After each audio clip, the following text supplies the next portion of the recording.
శేషాచల కొండల్లో లాస్ట్కు ఉన్నాము.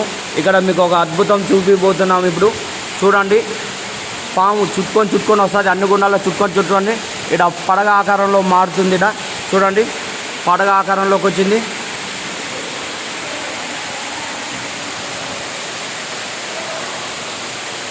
ఇది పడగండి, నాగపాము తల భాగం, పడగ భాగం అంటారు కదా అది.